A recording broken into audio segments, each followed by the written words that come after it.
How can you make more headroom inside a caravan while keeping it streamlined when towing?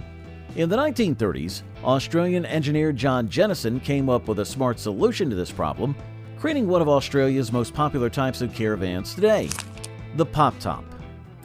The visionary behind the Pathfinder. John Jennison was born in Sydney in 1898 and lost his parents when he was 14 years old. From a young age, he wanted to become an engineer. He worked for several automotive coach builders and engineering companies in Melbourne and Adelaide, including Holden Motor Body Builders Limited.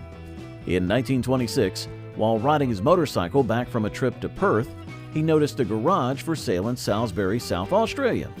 Seeing an opportunity to apply his engineering knowledge, he bought the garage and started running the Salisbury service station. There he worked on different vehicles, including a racing car and a speedboat.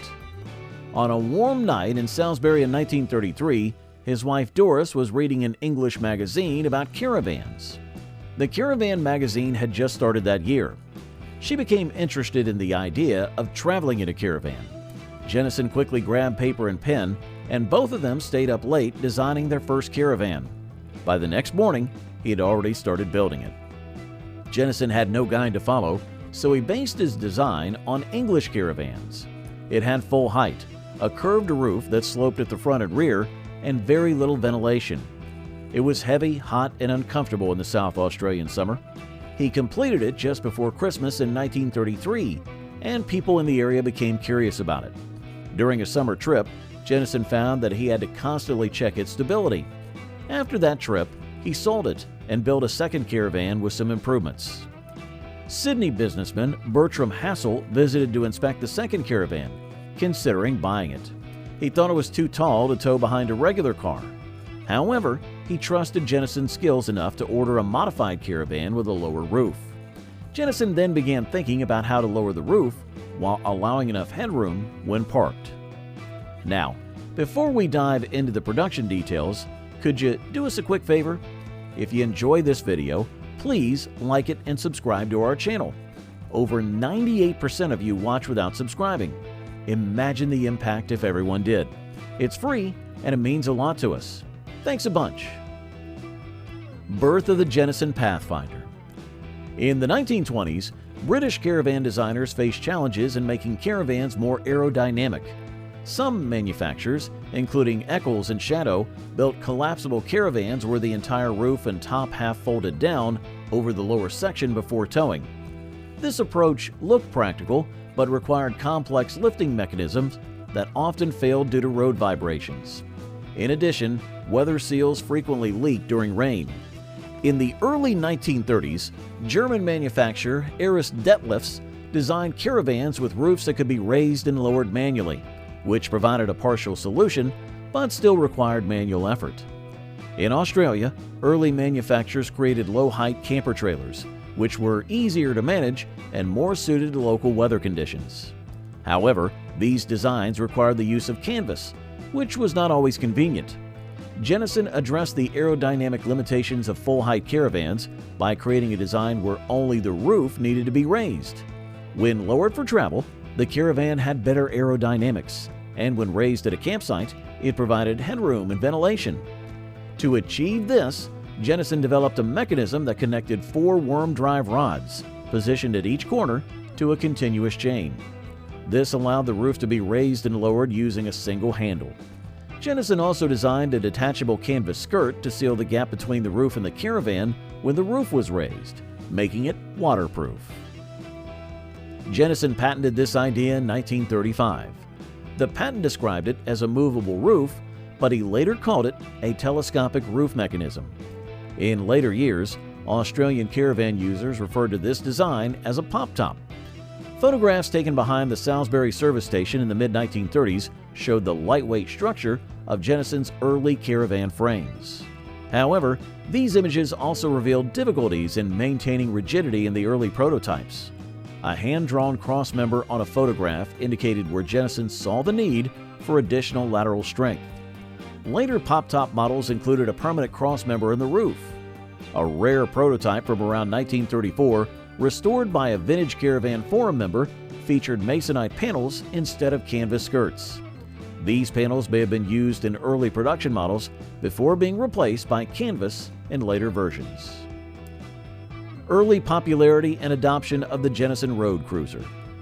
In 1935, a new type of caravan arrived in Sydney by ship and was delivered to Bertram Hassel. He liked it so much that he ordered a second caravan. This time, the Jennisons decided to deliver it in person and moved to Sydney permanently to start a business making this new kind of caravan. They named it the Jennison Road Cruiser. On January the 15th of 1936, Jennison officially registered his new business as Jennison Road Cruisers. Hassel helped him find a suitable place for the business in Cremorne, North Sydney. During the mid-1930s, caravanning was not very common in Australia. The Great Depression had made it difficult for many families to afford cars and holidays, so purchasing a caravan was not easy. Jennison found that renting caravans to potential buyers for short periods helped them experience the lifestyle without spending too much money. In 1936, he built a small group of road cruisers with his patented telescopic roof and made them available for hire. Many people wanted to rent them, and as time passed, rentals turned into sales. As Jennison became more confident, he introduced a duck-tailed streamlined road cruiser in late 1936. By early 1937, he had enough orders to move to a larger factory on Military Road, Cremorne. On April the 24th of 1937, he changed the company name to Jennison Caravan Cruisers. In May of 1937, the duck-tailed model was renamed the Supreme Jennison Caravan Cruiser. He worked with many investors, buyers, and business partners and had a strong ability to build relationships. The demise of the Jennison Pathfinder. By the late 1930s, larger caravans became popular because the economy improved, automobiles became more powerful, and salesmen were less worried about how aerodynamics affected towing stability and fuel consumption. Smaller caravans lost popularity. To meet market demand, in late 1937, Jennison started designing a larger caravan, also named the Supreme Jennison Caravan Cruiser, which did not have a pop-top roof. A pop-top roof was always more complicated and cost more to build than a flat roof. A pop-top roof might have also weakened the structure of a larger caravan. Jennison still created a streamlined design with enough headroom by adding a lantern roof, which was a raised section with thin side-facing windows. The caravan also had a drop axle, which came from the road cruiser, so the floor was lower. Advertisements stated that this caravan followed the latest English and American designing, which showed that Jennison carefully observed international developments. It was not clear how long production of the telescopic roof caravan lasted, but in 1938 it was no longer promoted in advertisements. By that year, the hiring side of Jennison's business had grown significantly.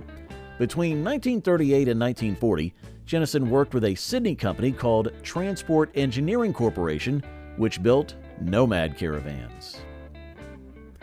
Post-1950 Jennison caravans.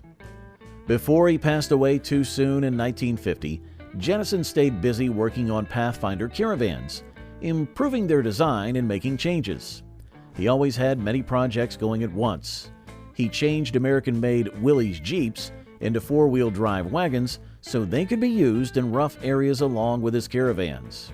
He asked the North Sydney Council to set up caravan sites with electricity at its campgrounds. As a devoted father, he even built small toy models of the Jennison Pathfinder for children to play with. Jennison passed away in Sydney on October the 19th of 1950.